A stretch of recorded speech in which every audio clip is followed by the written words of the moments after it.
Hello student, welcome to our today's class of Divine Public School. So today we will discuss about our occupation.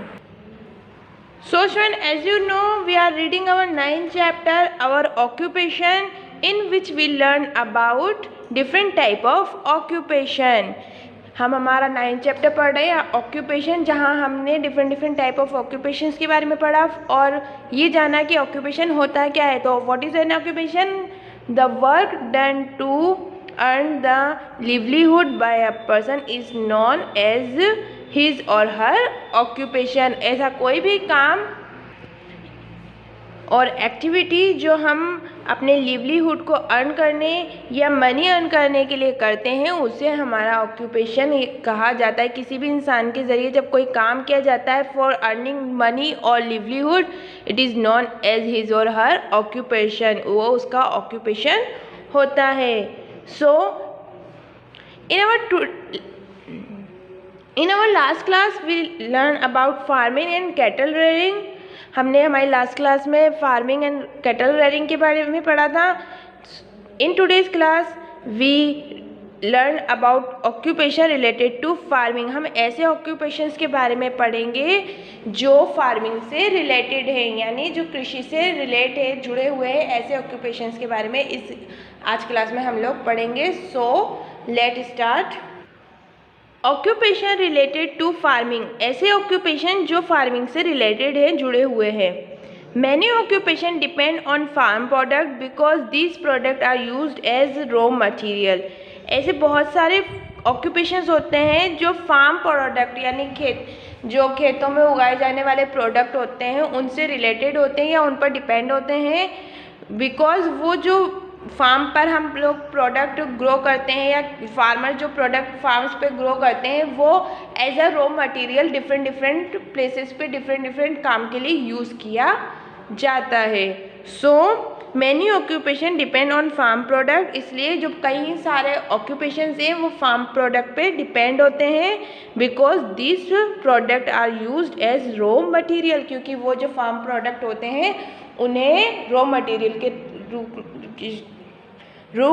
के रूप में यानी कच्चे माल के रूप में इस्तेमाल किया जाता है.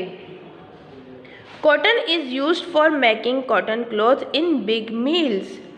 कॉटन होता है, कॉटन को कॉटन क्लॉथ्स बनाने के लिए यूज़ किया जाता है इन बिग मिल्स, बड़ी बड़ी फैक्ट्रीज में, मिल्स में, टेक्सटाइल्स जो होती हैं टेक्सटाइल्स में जो है कॉटन का यूज़ किया जाता है फॉर मेकिंग क्लॉथ्स. कपड़ा बनाने के लिए कॉटन का यूज़ किया जाता है. एंड कॉटन जो है वो कहाँ से मिलता है? We get cotton from a plant. हमें कॉटन कहाँ से मिलता है? हमें एक प्लांट से कॉटन मिलता है. और वो प्लांट कहाँ ग्रो होता है? ये जो कॉटन प्लांट्स होते हैं ये फार्म्स में ग्रो किए जाते हैं. तो फार्मर्स होते हैं वो कॉटन की क्रॉप को, कॉटन के प्लांट्स को अपने फार्म्स में ग्रो करते हैं और फिर वहाँ से कॉटन को कलेक्ट करके जो बड़ी बड़ी टेक्सटाइल मिल्स में भेजा जाता है फॉर मेकिंग क्लॉथ्स, कपड़े बनाने के लिए. तो इस तरह से कॉटन जो एक फार्म प्रोडक्ट हो गया उसका यूज़ कहाँ किया गया? डिफरेंट टाइप ऑफ वर्क में, अलग तरह के काम के लिए उसका यूज़ किया गया एज अ रॉ मटेरियल के रूप में. Wool, jute and silk are also used for making cloth. और इसी के साथ साथ वूल, जूट एंड सिल्क जो है ये भी कपड़े बनाने के लिए यूज़ किए जाते हैं. एंड हम जानते हैं वूल हमें किससे मिलता है? We get wool from sheep. हमें शिप से वूल मिलता है. और वो शिप को कौन रखता है अपने फार्म पे? जो फार्मर्स होते हैं वो अपने फार्म्स पे शिप को रखते हैं. और कैटल रेयरिंग हमने पढ़ा था लास्ट टॉपिक हमारा, तो हमने वहाँ क्या पढ़ा था कि कुछ फार्मर्स जो है अपने बड़े बड़े फार्म्स पर शिप एंड गॉट को रखते हैं, पालते हैं. और शिप से हमें क्या मिलता है? शिप से हमें वूल मिलता है. और उसकी वजह से और उस जो वूल होता है उससे हम वुलन क्लॉथ्स बनाते हैं जो बड़ी बड़ी फैक्ट्रीज मिल्स में बनाया जाता है. एंड साथ ही जूट भी हमें प्लांट से मिलता है. We get jute from jute plant. Jute के प्लांट से जो है हमें जूट मिलता है और जूट से जो है मैट्स बनाई जाती हैं और जूट के अदर मटेरियल लाइक आपने देखे होंगे जूट की और बैम्बू की चेयर्स होती हैं, बैग्स होते हैं, मैट्स होती हैं, तो ये सब भी बनाए जाते हैं। तो इनके ये यहाँ जो जूट ग्रो करता है फार्मर, वो जूट रॉ मटेरियल के रूप में या as a raw material factories में और टेक्सटाइल मिल्स में यूज़ किया जाता है। एंड सिल्क ऑल्सो, सिल्क हमें सिल्क वॉर्म से मिलता है, और सिल्क वॉर्म को भी कुछ फार्मर्स जो है वो उसको पालते हैं और उससे सिल्क जो है वो उनको मिलता है, और इसी सिल्क को ये टेक्सटाइल मिल्स के पास भेजते हैं, जहाँ पे इसका थ्रेड बनाकर सिल्क के कपड़े बनाए जाते हैं। तो इस तरह से cotton, wool, jute and silk are used as a raw material in textile mills, और ये सब जो है टेक्सटाइल मिल में as a raw material use किया जाता है। और हमें ये सब कहाँ से मिलता है? We get it from farming, हमें ये सब फार्मिंग से ही मिलता है, क्योंकि किसान जो अपने खेतों में इस तरह के डिफरेंट प्लांट्स की खेती करते हैं फार्म, और इन्हें अपने फार्म्स में उगाते हैं। Ropes and bags are made from jute से रॉब्स यानी रस्सी, बैग्स जो है वो बनाए जाते हैं। This product are related to farming, और ये सारे प्रोडक्ट जो है फार्मिंग से रिलेटेड होते हैं। जैसा भी अभी मैंने आपको बताया कि कॉटन प्लांट जो है वो किसान जो है अपने बड़े बड़े फार्म्स में कॉटन के प्लांट्स लगाते हैं, और वहाँ से कॉटन को जो है टेक्सटाइल मिल्स में भेजा जाता है एज अ रॉ मटेरियल। इस तरह का जो कॉटन प्लांट है वो अपने फार्म्स में उगाते हैं, और फिर उनके जो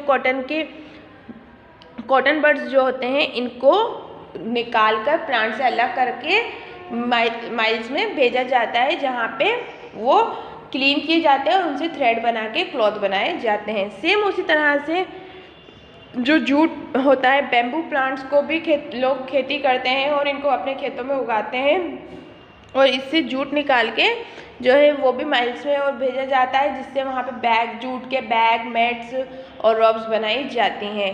सेम उसी तरह से कुछ और भी प्लांट्स होते हैं जिनसे हम ऑयल गेट करते हैं। लाइक आपने देखा होगा मस्टर्ड ऑयल, ग्राउंडनट ऑयल यानी सरसों का तेल हो गया, मूंगफली का तेल हो गया, ये सब भी हमें कहाँ से मिलता है? ये हमें हम लोग इन्हें मार्केट से लेके आते हैं, बट ये मार्केट में आते हैं कहाँ से? क्योंकि फार्मर्स क्या करते हैं, farmers mustard crop, groundnut crop और सोयाबीन क्रॉप, ये सारी क्रॉप्स को वो अपने फार्म्स में ग्रो करते हैं, उगाते हैं, इनकी फार्मिंग करते हैं, और फिर जब ये अच्छी तरह से प्रिपेयर हो जाते हैं तो इनको हार्वेस्ट करके ये बेच देते हैं। फिर बड़ी बड़ी माइल्स में इन्हें ख़रीदा जाता है और वहाँ पे इन्हें फ़िल्टर किया जाता है, इनसे ऑयल निकाला जाता है और फिर उस ऑयल को मार्केट में सेल करते हैं। तो इस तरह से क्लॉथ्स, जूट एंड ऑयल्स जो है ये सब किससे रिलेटेड ऑक्यूपेशन हो गए? फार्मिंग से रिलेटेड ऑक्यूपेशंस हो गए, बिकॉज हमें इन सारे ऑक्यूपेशंस के लिए रॉ मटेरियल कहाँ से मिलता है? We get raw material for this occupation from farming. हमें कहाँ से मिल रहा है ये सारा मटेरियल? फार्मिंग से मिल रहा है। सो इस तरह से कुछ occupation, garment occupation, jute occupation और ऑयल और इवन फूड ग्रेन्स वगैरह से रिलेटेड जो भी ऑक्यूपेशंस होते हैं वो सब फार्मिंग से रिलेटेड होते हैं। Sugar and jaggery are made from sugar cane, and sugar और जगरी यानी शक्कर और गुड़ जो है वो शुगर कैन से यानी गन्ने के रस से बनते हैं। और इस शुगर कैन को गेट करने के लिए भी क्या करते हैं, फार्मर जो है शुगर कैन की क्रॉप को अपने फार्म्स में ग्रो करते हैं यानी गन्ने की खेती करते हैं। We get cooking oil from groundnut, coconut, soybean and mustard, और हमें कुकिंग ऑयल जो है वो भी जो ग्राउंडनट, कोकोनट, सोयाबीन और मस्टर्ड से मिलता है, और इसके लिए भी जो है फार्मर्स इन क्रॉप्स को अपने फार्म्स में ग्रो करते हैं, इनकी फार्मिंग करते हैं, खेती करते हैं। तो इस तरह से ये कुछ ऑक्यूपेशंस हैं जो किससे रिलेटेड है? They are related to farming, ये फार्मिंग से रिलेटेड है। So that's all in today's class. आज की क्लास में बस इतना ही। हम फिर से मिलेंगे हमारी नेक्स्ट क्लास में, और हम यहाँ पे अदर ऑक्यूपेशन जो फार्मिंग से रिलेटेड है उनके बारे में पढ़ेंगे। Till then you keep studying, keep learning, take care and bye bye.